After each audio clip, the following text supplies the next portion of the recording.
What was that journey like, and how did it begin?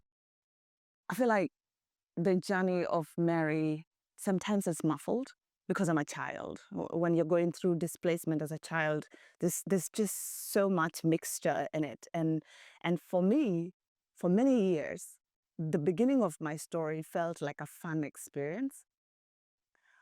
And I remember when I was speaking about the fragility, when you're in fragility or like when you're in a fragile community, you don't see the fragility until you're out. And then you're like, oh, dang, that's messed up.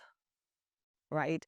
And so for me, when I left Sudan, it was me following my mother, holding on to the hem of her dress as we moved from one village to the other, seeing how the neighbors recepted our coming, whether they saw us as a threat.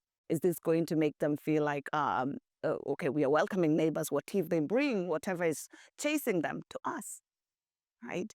And for me, I will just watch my mother. If I don't see my mother panicking, then things are safe, right? And for me, it didn't make sense. Why do we have to keep moving?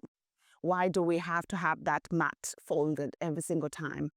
And I remember we left South Sudan and went to Ethiopia into the Dima camp, and this camp was flooded with refugees.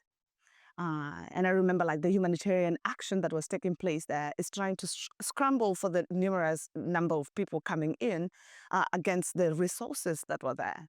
So I'm seeing my mother in this vulnerable state of, lining up with hundreds of other people to kind of like get food rations. And you get to see your parent in a different light, in a vulnerable state. And then you start to grow and you start to see how things are truly are, like how things, they fully unfold in front of your eyes. And the disparity starts to kick in and you realize you're becoming a teenager in the camp. And you realize people are getting married in the camp. And the permanence of the camp starts to kick in, that this is not a temporal space.